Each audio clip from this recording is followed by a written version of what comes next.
नमस्कार। मारो प्रणाम बाके बिहारी जी, मारो प्रणाम। बाके बिहारी की, उस मुरली वाले की, उस मोर मुकुटधारी की अनन्य भक्त मीरा, आज उनके पदों में संगीत के क्या गुण हैं, संगीत के कौन से तत्व मिलते हैं, इस पर हम चर्चा करेंगे।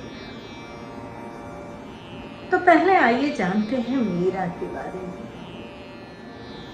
मेरे तो गिरधर गोपाल दूसरो न कोई, जाके सिर मोर मुकुट मेरो पति सोई। कृष्ण की अनन्य भक्त मीरा ने कृष्ण को कब अपना माना, किस काल में, किस समय में, किस परिस्थिति में, इसके लिए जनश्रुतियां भिन्न भिन्न हो सकती हैं, किंतु एक बात तो सच है कि एक राजघराने की स्त्री इस तरह से कृष्ण पे समर्पित हो जाए और अपने पति के रहते हुए, और कितना ही देव रूप में क्यों ना हो कृष्ण, उसको अपना पति कहना उस समाज के लिए बहुत ही कठिन था। एक नारी का, और वो भी राजघराने की, जहाँ पे मर्यादित व्यवहार की अपेक्षा है, उस मर्यादा को लांघ कर मीरा ने कृष्ण को अपना माना और जीवन पर्यंत माना। किसी भी विपरीत परिस्थिति में वो विचलित नहीं है, और उस मीरा को ने अपने आप को समर्पित कर पूरी तरह से समर्पण कर, मीरा का कृष्ण का अनन्य भाव है। कभी तो वो कहती है कि मैंने लीन हो गोविंदा मोर, लीन हो गोविंदा मोर मायरी, मैंने लीन हो गोविंदा मोर मायरी, मैंने लीन हो गोविंदा मोर। उस गोविंद को, उस विश्व रूपधारी गोविंद को वो कहती है कि उसने मोल ले लिया। और कभी कहती है, आली री मेरे नैना बान पड़ी, मीरा गिरधर हाथ बिकानी, मीरा गिरधर हाथ बिकानी, और बिचान अड़ी, और बिचान अड़ी, आली री मेरे नैना बान पड़ी। मीरा गिरधर हाथ बिकानी, मीरा ने कृष्ण को स्वयं को बेच दिया। तो कितना वैपरीत्य है भावों का। कभी वो कृष्ण को मोल लेती है और कभी वो कृष्ण को स्वयं को बेच देती है। बेच देना यानी पूर्ण समर्पण कर देना। कहते हैं ना, एक सूफी संत ने कहा है कि जब तक बिका न था, जब तक बिका न था कोई पूछता न था, तुमने खरीद कर मुझे अनमोल कर दिया। तो उस कृष्ण के हाथों बिक कर मीरा अनमोल हो गई। मीरा एक राजघराने की स्त्री थी और राजघराने की परंपरा में संगीत की शिक्षा दी जाती है। तो मीरा को भी संगीत की शिक्षा दी गई और मीरा जगह जगह पे गई, वो ब्रज गई, वो गुजरात गई, काशी के संतों के सानिध्य में रही।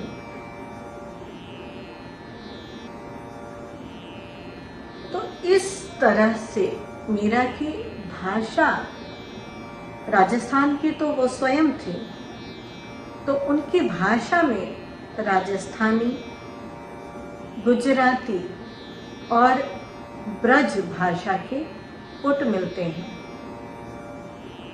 मीरा के पद कितने हैं, कौन से हैं, इस विषय में बहुत मतभेद पाया जाता है। किंतु हम लोग जो भी मीरा के नाम से गाए जाने वाले गीत हैं, उनको मानते हैं कि वो मीरा द्वारा रचे गए हैं। ये अलग शोध का विषय है, बड़ा विवाद का विषय है। मैंने कॉन्फ्रेंस में देखा है कि जो लोग मीरा शोध संस्थान से जुड़े रहे हैं वो नहीं मानते हैं बहुत सारे रागों को, और उनकी अपनी लिस्ट है।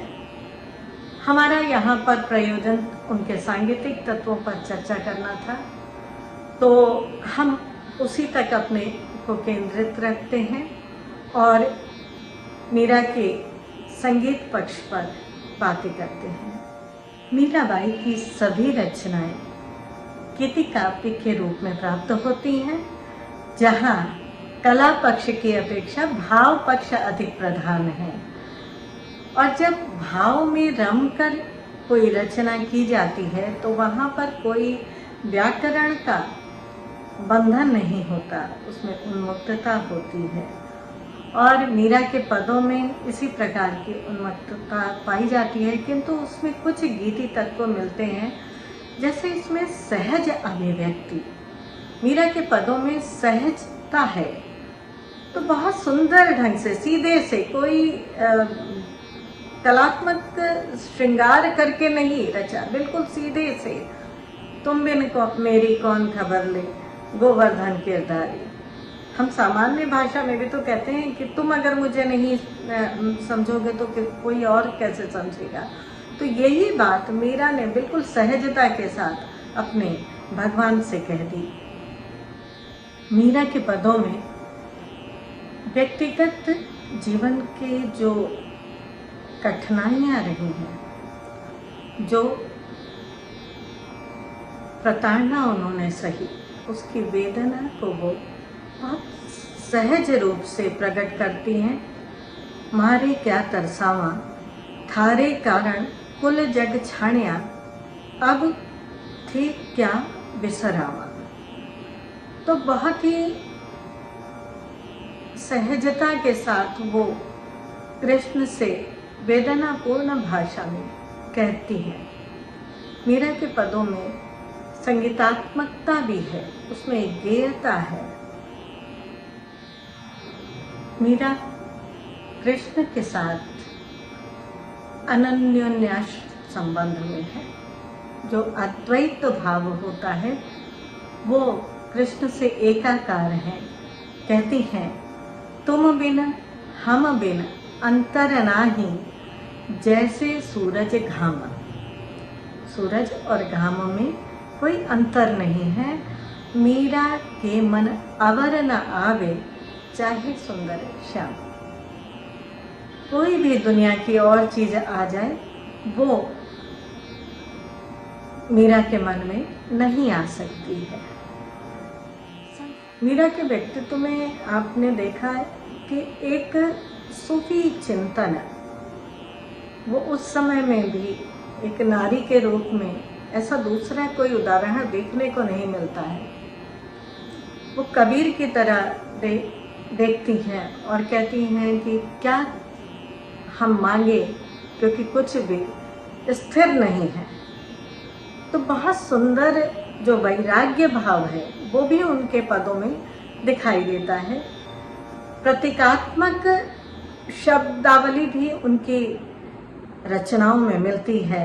माँ गिरधर रंग राची, पंच रंग चोला पहरिया, सरदी माँ झिरमिट खेलर जाकी, वा झिरमिट माँ मिल्यो सांबरो, देखिया तड़मण राती, मेरे पिया मेरे हिय में बसत है, ना कहूँ आती जाती। वह सुंदर प्रतीक के रूप में, बिंब के रूप में उनकी पदों में आता है और वो किसी भी साहित्य की गणना से नहीं रची। मीरा तो भक्त थी, जो भी हुआ वो सहजता से हुआ, वो सरलता से हुआ, वो व्याकरणात्मक दृष्टि से या छंदोबद्धता की दृष्टि से या पिंगल शास्त्र को बहुत मानते हुए उन्होंने उसकी रचना की, गणना की, ऐसा नहीं है। अब हम उनके पदों में ढूंढ लें वो हमारी अपनी बात है, किंतु मीरा ने तो सहजता से किया है, किंतु उनके ज्ञान इतना समृद्ध था। उन्होंने जो कहा है ना कि तज कुसंग सतसंग बैठ निधर, हरि चर्चा सुन लीजिए।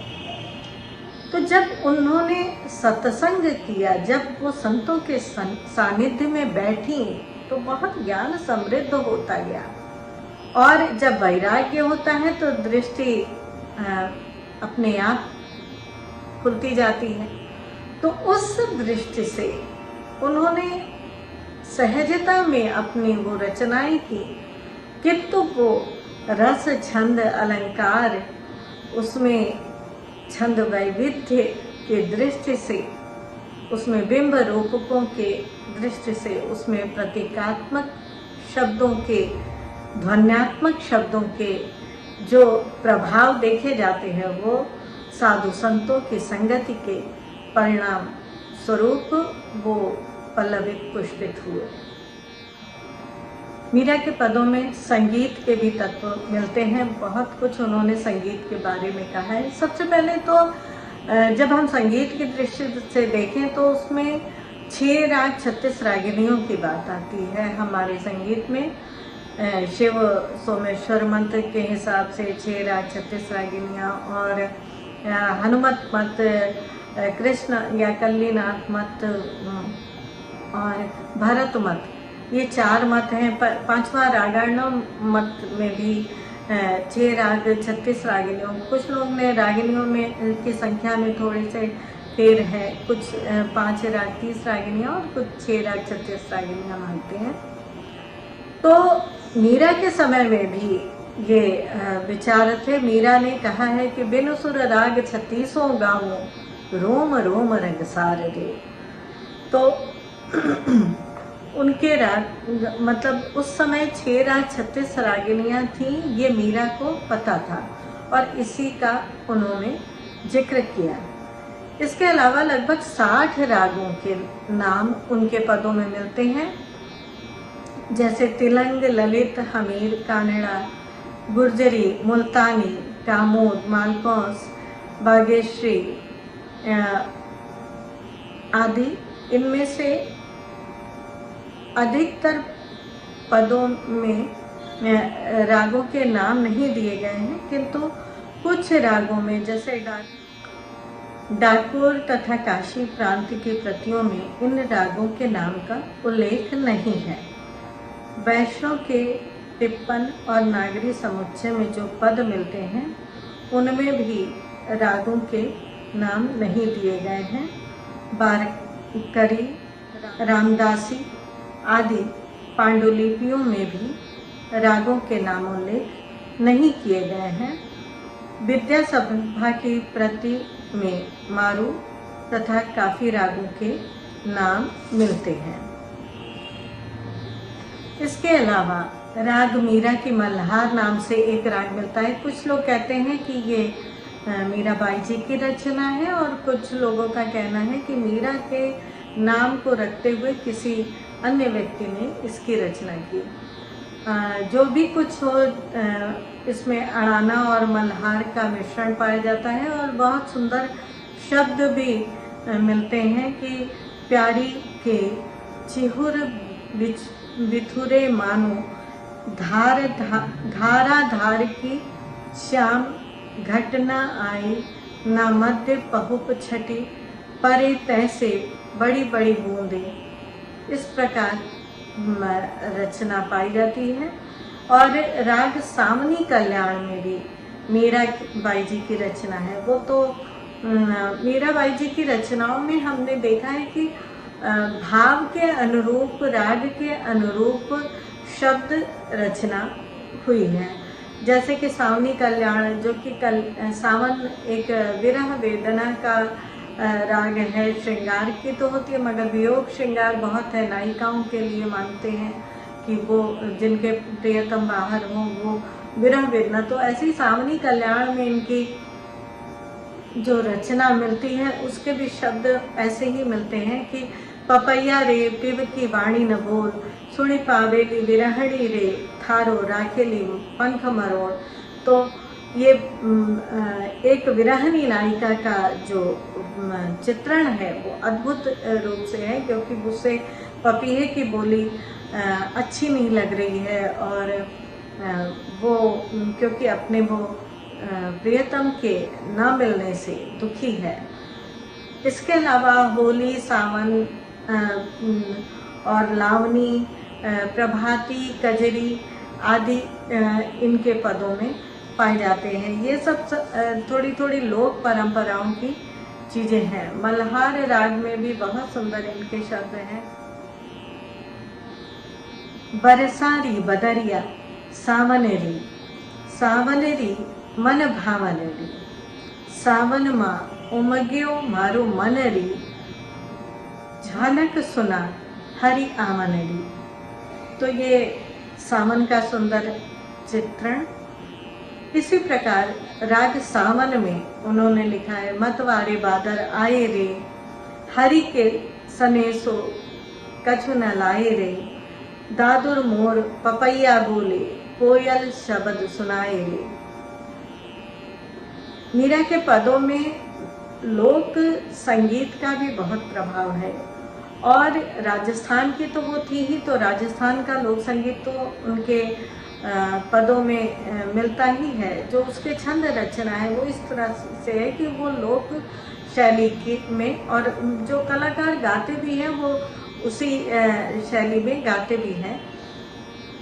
तो होरी के पदों को काफ़ी और देश में रचा गया है। बहुत सुंदर पद है कि होली पिया बिन लागारी खारी, सुनो गाँव देश सब सुनो, सुनी सेज अटारी, सुनो बिरहन पिब पिण डोला, तज गया पीब पियारी, बिरहा दुख मारी।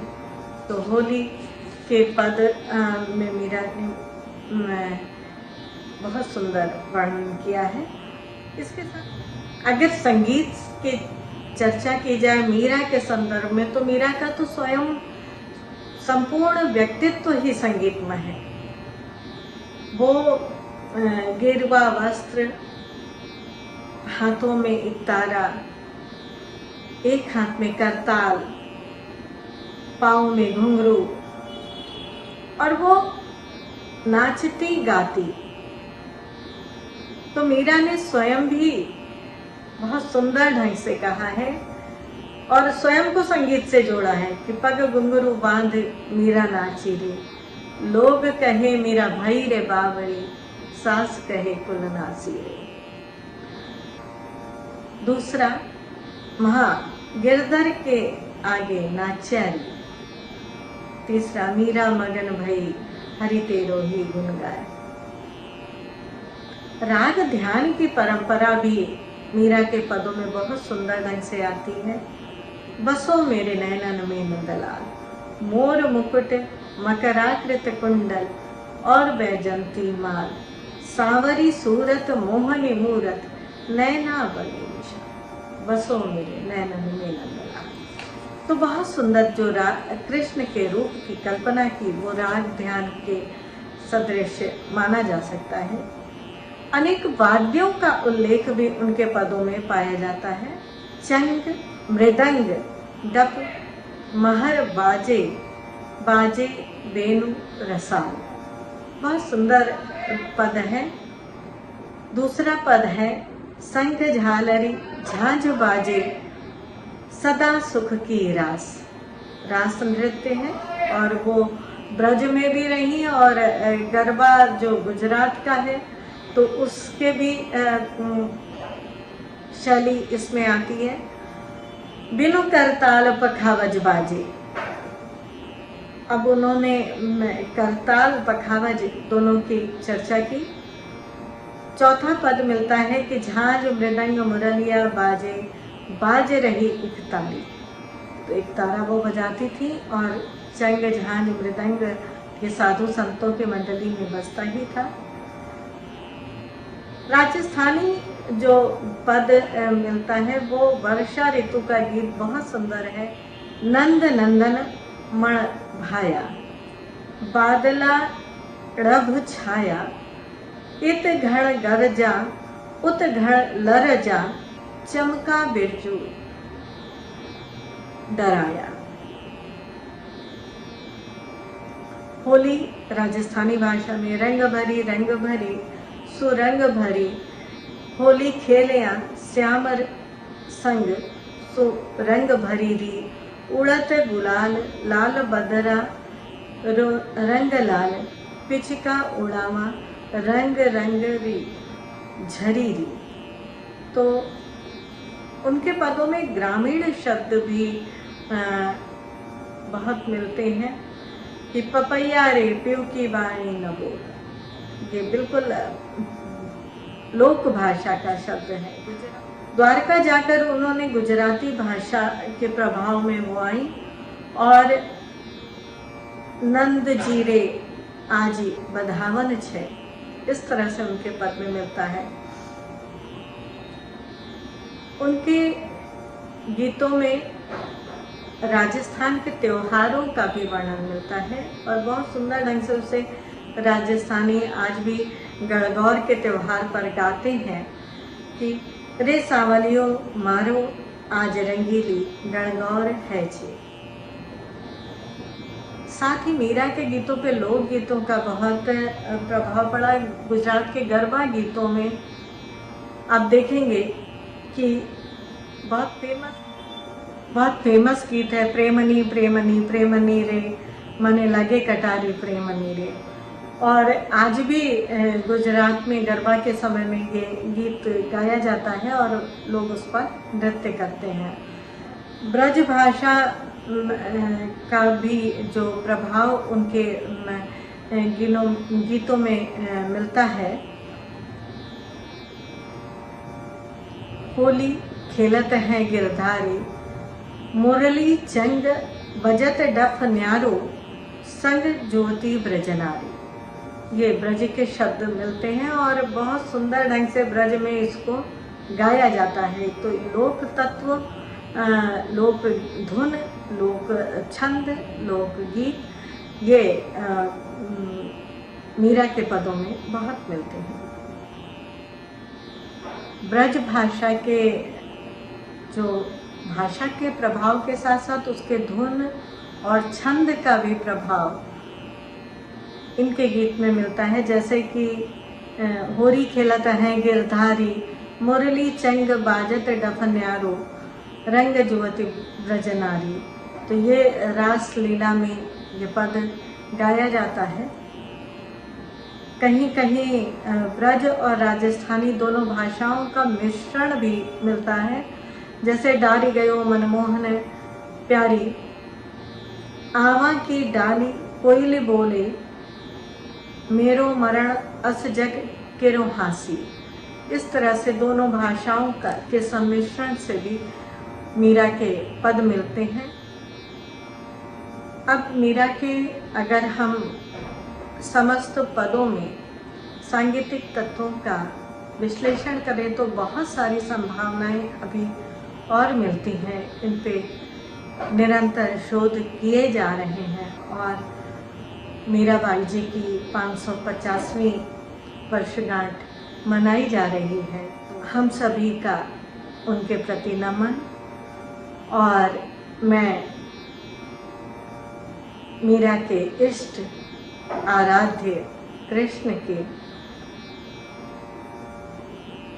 आराधना में एक पद मीराबाई जी का ही 2 लाइनें कहती हूँ और उससे ही अपनी बात समाप्त करती हूँ। ओ गिरधारी मने ओ श्याम मने ओ साहिब मने चाकर राखो जी मने चाकर राखो जी।